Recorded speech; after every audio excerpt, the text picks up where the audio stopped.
네, 안녕하세요. 유현태입니다. 네, 오늘은 전북현대 대 포트FC 경기를 한번 리뷰를 해볼까 싶어요. 이번 이제 주말에 바로 K리그 1 개막을 하는데 그 개막을 앞두고 상당히 기분 좋은 승리였던 것 같습니다. AFC 챔피언스리그 2에서 전북이 이제 포트를 4대 0으로 이겼는데 어, 전북을 두고는 최근 좀 기대감하고 약간의 우려가 같이 있었던 것 같아요. 왜냐면 포획 감독이 워낙 유명한 지도자고 유럽의 중심부에서 감독을 했던 분인데다가 또 나름대로 성적을 냈던 때도 있고 한데 또 최근에 보면은 뭐 매우 압도적으로 잘하고 있었냐 지도자로서 한다 그러면 그건 또 아니었기 때문에 그리고 또 조금 선이 굵은 축구를 구사하고 있어서 이게 지금 현대 축구에 가장 최신 축구의 흐름에 어울리느냐 이거에 대한 약간 의문들이 있었던 건 사실인 것 같아요.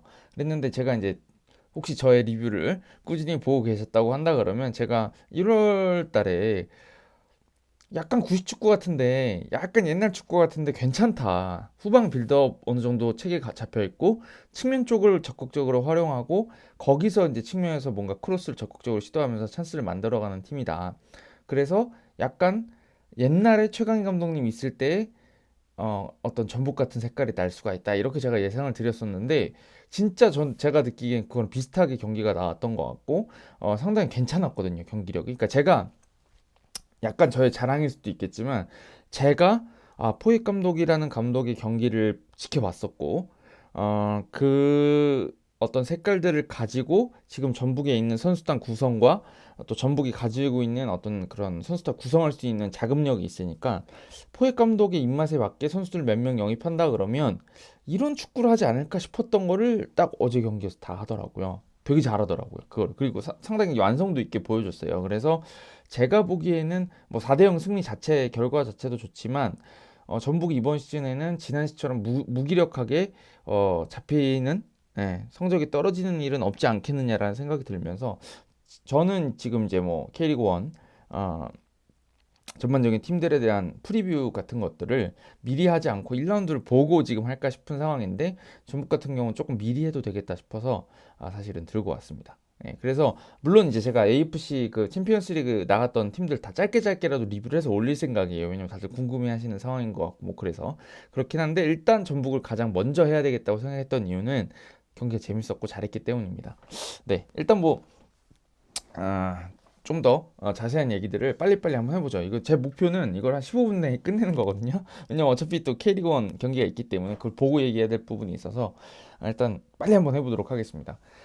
제가 일단 전북한테 어, 그 칭찬을 쏟아내기 전에 하나 봐야 될 점은 뭐냐고 생각하냐면 포트가 기본적으로 전북에 비해서는 전력이 약한 팀인 건 맞는 것 같습니다. 뭐 불이랑 같은 경우는 뭐 외국인 선수가 대부분으로 꾸려져 있다 뭐 이런 얘기들도 제가 봤었는데 울산하고 경기할 때 포트는 그 정도는 아니었던 것 같아요. 선수단 구성이라든지 이런 것들이 조금 전북보다는 약했던 건 사실인 것 같습니다. 그래서 이게 아시겠지만 그 프로 축구 선수들이 혹은 엘리트 선수들이 아마추어랑 축구를 하면 너무너무 쉽게 다 축구를 막 하잖아요. 왜냐면은 개인 능력이 막 너무 편하니까 사실 얘네가 상대가 안 되니까. 근데 이들끼리 프로 선수들끼리 엘리트 선수들 비슷한 레벨의 엘리트 선수들끼리 뭉쳐놓으면 되게 못하는 것처럼 보인단 말이죠. 왜냐면 그들이 본인하고 비슷한 능력을 갖고 있기 때문에 하고 싶은 걸 마음대로 못 하거든요. 그러니까 아마추어들끼리도 비슷한 애들끼리 붙여놓으면 비슷해요 또. 투탁투탁 하는 것들이. 그러니까 그런 이야기를 드린 이유가 뭐냐면 전북 선수들이 아무래도 국가대표급 선수들이 많이 여전히 표준에 있고 외국인 선수였던 그 콤파니어도 확실한 강점을 보여준 선수였고 그러다 보니까 포트를 쉽게 제압할 수 있었던 것도 사실이다. 라는 점을 말씀을 꼭 드려야 됩니다. 그래서 전북이 K리그 1에서 이렇게 포트를 이긴 것처럼 매번 시원하게 이기지 못할 수도 있다라는 얘기를 드리는 거고 아마 그럴 것이다라는 이야기를 드리는 겁니다. 그거를 고려하고 이 다음에 이제 칭찬을 드리는 게 맞다는 생각이 드는 거예요. 자, 일단은 바둑을 좀 불러와야 될 것 같아요. 제가 이제 지난번 1월에 그 설명 들었던 것하고 크게 다르지는 않을 거라는 생각이 드는데 기본적으로 어제 제가 좋게 봤던 것들은 아, 전북이 가지고 있었던 답답한 점들을 많이 해소한 경기였던 것 같습니다. 지난 시즌에 이제 전북에 그 어떤 그러니까 감독이 누구였든 사실 뭐 저는 김상식 감독님 체제에서부터 그랬다고 생각하는데 이쪽 앞쪽에 볼을 못 보낸다라는 게 상당한 좀 문제로 여겨졌죠.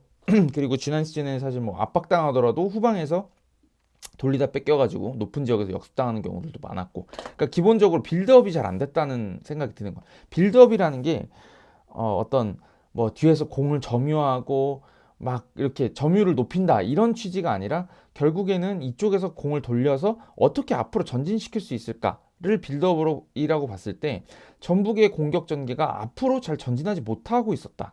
그래서 주로 횡패스들이 많아졌고, 지난 시즌 뭐 3위 빌드업을 뭐 김도현 감독도 했지만 김도현 감독도 했지만 어찌됐든 이 상대가 블록을 쌓고 있으면 이 바깥쪽 부분에 U자 상태에서 여기 바깥쪽만 돌다가 이쪽 핵심 지역 득점이 나오는 이쪽 지역으로 들어오지 못하는 어떤 그런 느낌을 주는 경우들이 상당히 많았단 말이죠. 근데 이걸 지금 어떻게 해결할 거냐, 이게 저는 첫 번째 문제라고 봤고, 두 번째가 이제 그러면 앞으로 전진시켰으면 골을 어떻게 넣을 건데 라고 하는 그런 어떤 득점을 만들어낼 수 있는 나름의 루트.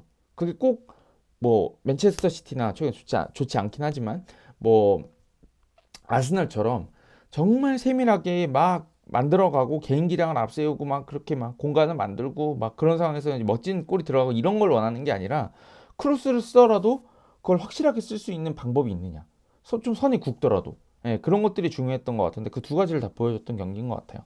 첫 번째 얘기를 꼭 말씀드리고 싶었던 게 뭐냐면, 이번 경기에 전북이 한번 득점을 한번 잘 보십시오. 전북이 4골 다 넣었는데 4골 다 헤딩으로 넣었잖아요, 사실.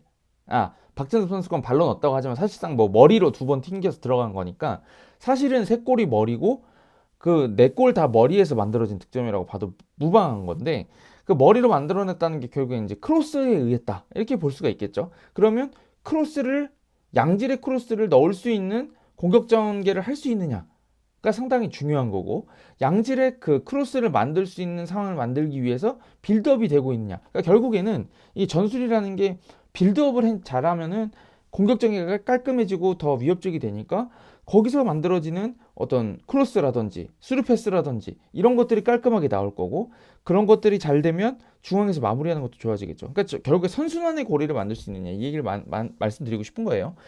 그래서 이번 경기에서 득점 만들어낸 장면들을 보면 리듬으로, 제가 뭐 한 장면 한 장면 다 분석하기보다 리듬으로 말씀을 드린다 그러면, 이게 기본적인 그 전개들이 좋은 게 중앙, 측면, 중앙, 측면, 중앙, 이런 느낌이에요. 이게 이렇게 가지 않는다고 하더라도 어떻게 가냐면 측면, 중앙, 측면, 중앙 이렇게 가요. 혹은 뭐 이게 가지 않더라도 측면, 중앙, 중앙, 여기서 측면, 그리고 다시 중앙 이렇게 오는 경우들이죠. 이게 어떤 의미인지 설명해 드리면, 자, 기본적으로 전북이 전 좋아졌다고 생각하는 게 뭐냐면 미드필더한테 투입을 굉장히 쉽게 합니다. 그리고 되게 줘요. 그냥 이게 돌아서거나 이 선수가 뭔가를 하지 않아도 돼요. 일단 줍니다. 근데 이건 저는 맞다고 생각해요. 왜냐면 여기 한번 볼이 투입이 되기 시작하면 이 선수들은 나올 수밖에 없고 여기 있는 선수들도 중앙 쪽으로 시선이 쏠릴 수밖에 없거든요. 근데 이때가 여기서부터가 중요해지는 게 뭐냐면, 이 한 번 투입하는 것 때문에 여기 있는 선수들이 공간 확보가 쉬워진다는 거예요. 이게 여기 투입을 안 하고 2번 선수가 6번한테 막혀 있구나 라고 생각해서 공을 계속 물고 있으면 여기는 주황색 수비진은 영원히 움직이지 않아도 수비를 할 수가 있어요. 그럼 줄 데가 여기밖에 없게 되겠죠. 그렇잖아요. 그러니까 선택지를 하나밖에 못 준다고요. 근데 여기서 이렇게 붙어 있는데도 그냥 줘버려요. 예를 들면 그러면 이 7번 선수의 입장에서 보면 6번한테 줄 수도 있잖아요. 3번한테 줄 수도 있고. 그러면 이 선수가 이 다음부터는 이쪽 3번을 확실히 견제하지 못하고 이쪽 좀 도와줘야 될 수도 있잖아요. 왜냐면 여기 6번 투입됐을 때 6번이 따라 붙긴 하겠지만 여기 뭐 이제 개인 기량이 또 있는 선수들이고 한번 풀려서 측면으로 나갈 수도 있고 방법이 여러 가지가 될 수 있으니까 기본적으로 수비는 중앙 쪽으로 좁히려고 한단 말이에요. 이 길을 같이 차단하고 싶어 한단 말이에요. 이쪽으로 전진 패스하는 거를. 그래서 뒤로 밀어내고 싶어 해요. 그러다 보니까 선택지가 하나 더 생긴다고 볼 수 있는 거겠죠. 제가 정확하게 설명하고 있는지 모르겠어요. 그래서 전북의 어떤 공격 전개를 보시면 예전 같으면 여기서 이 6번을 주지 않으니까 이쪽 나가는 걸 알고 있어서 7번이 3번만 견제하면 됐다. 단순하게 말해서.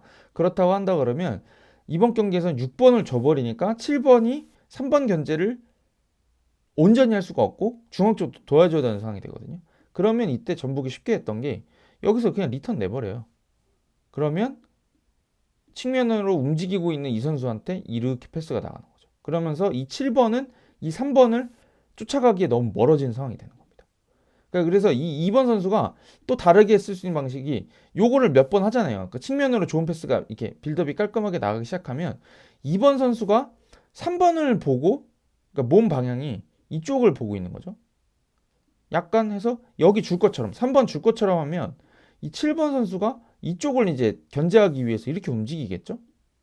그래야지 볼이 이렇게 투입됐을 때 쫓아가니까. 이걸 못 쫓아가면 이 선수가 밀고 막 올라오게 되면 여기서 지금 2번 선수한테 3번과 7번의 2대1이 걸리게 되니까 어렵잖아요. 그러니까 여기 견제를 해줘야 된단 말이에요. 그래서 최소한 이렇게는 수비를 해줘야지 이 7번 선수가 측면에 빠지더라도 막을 수가 있고 안 되더라도 백패스를 시킬 수가 있죠.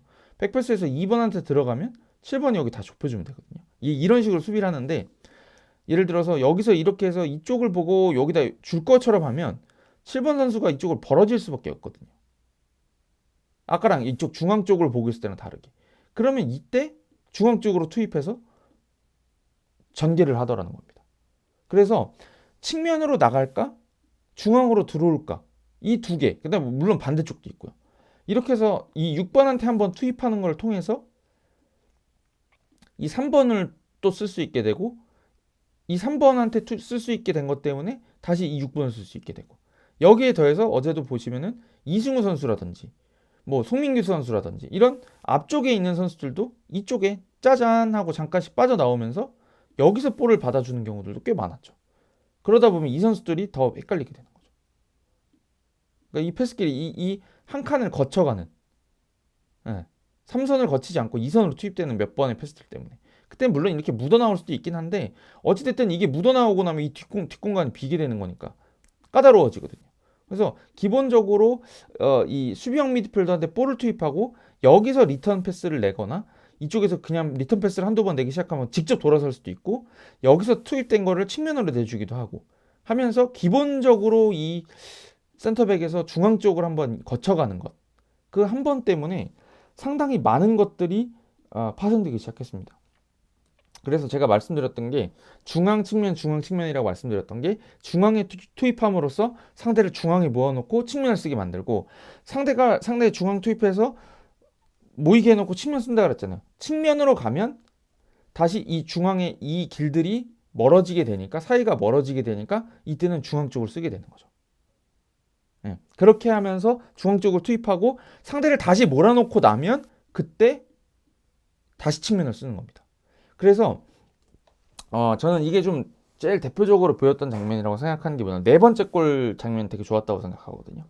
그게 되게 좋은 장면이었던 게 그 김태환 선수 쪽으로 패스 나가기 전에 중앙에서 패스가 시작됐죠. 근데 전병관 선수가 약간 안쪽으로 좁혀 들어오면서 여기를 뺐거든요. 그죠? 이쪽 2번 선수가 본인을 마크맨을 잡아 당겨 놓고 이쪽을 열었어요. 그래서 중앙 쪽에서 밀고 들어오니까 포트 FC는 당연히 뭐 전병관 선수도 일루 뛸 것처럼 하고 콤파니오도 계속 앞으로 가는 선수니까 이런 식으로 이동하면서 중앙 쪽으로 계속 모여놓게 본인들이 중앙 쪽 돌파를 성공하면서 해놓고 이쪽으로 올라와 버리니까 이 7번 선수는 이거 사실 이기긴 쉽지 않아요. 왜냐면은 볼을 보고 있어야 되니까 이 올라오는 김태환 선수를 체크하기가 쉽지 않겠죠. 몸 방향이 이렇게 돼 있을 테니까 수비하는 방향이 이 뒤에서 움직일 거 아니에요.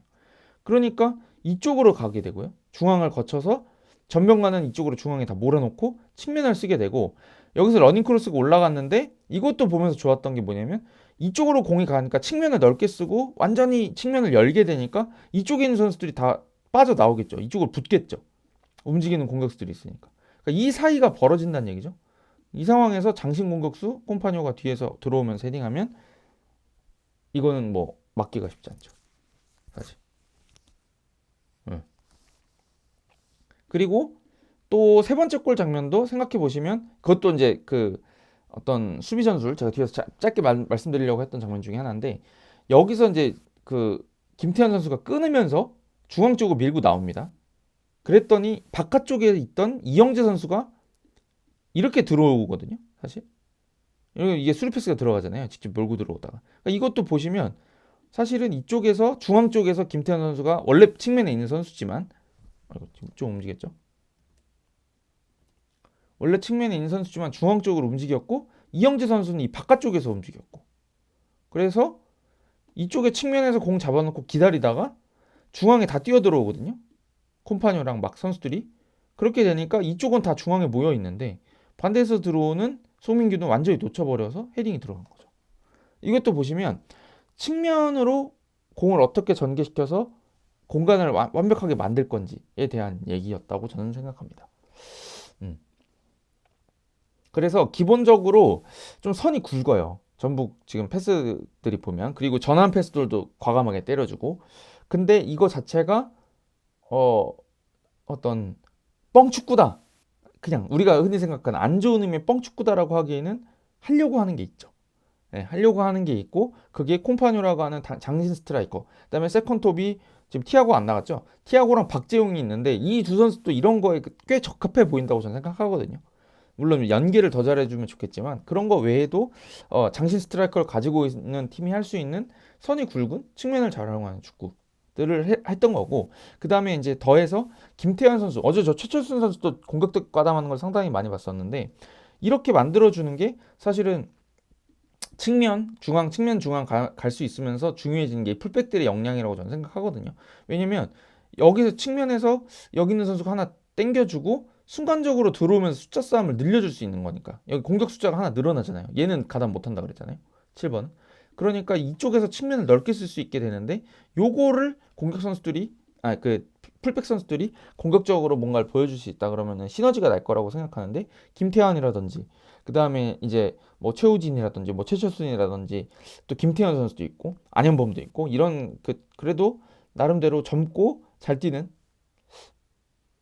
철순이 형은 아닌가요? 최철순 선수는 아니지만 어쨌든 김태현은 아직 뭐 팔팔한 것 같고 이런 선수들이 있기 때문에 이게 전반적으로 자리 잡고 난다 그러면 충분히 공격적으로 좋은 전개를 펼칠 수 있지 않겠느냐라는 생각이 듭니다. 그래서 닭공 냄새가 좀 났어요. 네, 그리고 제가 이제 수비 전술도 얘기를 말씀드리려고 하는데 수비도 뭐 포트가 좀 약했던 것 같기는 해요. 네, 수비적으로. 그러니까 공격적으로 상대가 공격적으로 좀 약했던 것 같긴 한데 전반적인 수비 방식이 제가 보기에 좀 마음에 들었던 점은 뭐냐면 그 압박 잘하더라고요. 압박에 짜임새가 있어요. 압박에 짜임새가 있다는 게 뭐냐면 그냥 전방 압박을 그냥 막 들어간다고 생각하시면 또 안 되거든요. 그렇잖아요. 전방 압박을 혼자 간다고 해서 되는 거고 막 달려든다고 해서 되는 게 아닌데 그 어제 이제 어떤 패스 타이밍을 상대를 괴롭히는 타이밍들을 보면 약간 이렇게 가더라고요. 예, 뭐 제가 뭐 많은 장면을 본 건 아니지만 뭐 제가 봤던 거 아까 그 세 번째 골 장면 그 이영재 선수가 올려주고 송민기 선수가 마무리했던 그 장면을 한번 돌려보시면 될 것 같은데 약간 공 잡고 있을 때 좀 기다려고 있을 때도 있어요. 계속 달려드는 건 아니에요. 근데 이제 여기서 실수를 유도하려고 할 때 보시면 여기를 압박하면서 이쪽으로는 못 주게 만들어 놓고 이쪽에 패스가 들어가는데 이 9번 선수는 살살 가요. 왜냐면 어차피 못 뺏으니까. 그렇잖아요. 근데 이 7번 선수는 좀 강도를 높여서 갑니다. 그래서 이 선수가 볼을 조금 허둥지둥 빨리 처리할 수밖에 없게. 이쪽 가면 이 선수가 물겠죠.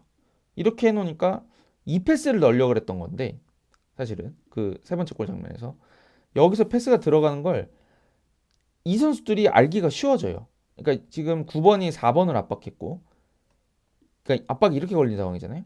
그래서 이쪽에 주로 패스 여기 있는 7번이나 6번이나 뭐 이쪽에 있는 선수들한테 패스를 주게 되어 있는데 이쪽을 잘 제어한다 그러면 사실은 줄 수 있는 자리가 몇 개 없게 되거든요.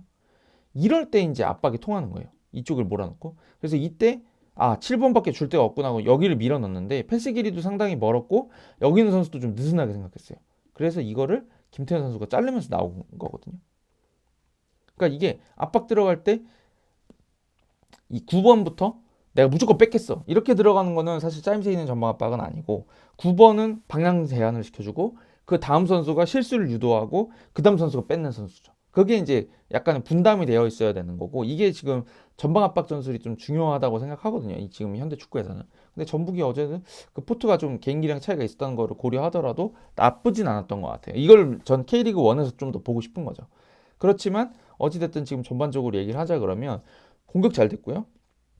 그래서 콤파뉴를 살릴 수 있는, 박지훈과 티아고도 괜찮게 할 수 있는 그 중앙에서 측면으로 나가서 측면에서 크로스로 공격을 끊임없이 시도하는, 그리고 거기서 세컨드 볼에서 또 집중력을 발휘하는 식의 축구를 잘했습니다. 그래서 첫 번째 골이 그렇게 들어간 거였으니까.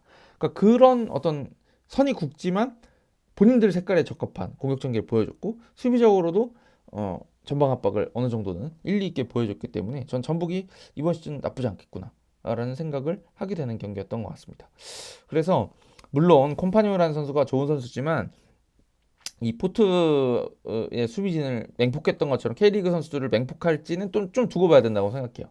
그리고 잘하더라도 이만큼 잘하지 못할 경기들이 있을 수도 있습니다. 그렇지만 전 잘할 것 같아요. 왜냐면 전북의 색이 콤파니오랑 잘 맞아요. 네. 그래서 콤파니오를 인해서 전북도 살아날 것이고, 전북 속에서 콤파니오도 빛나지 않겠느냐는 생각이 들었습니다.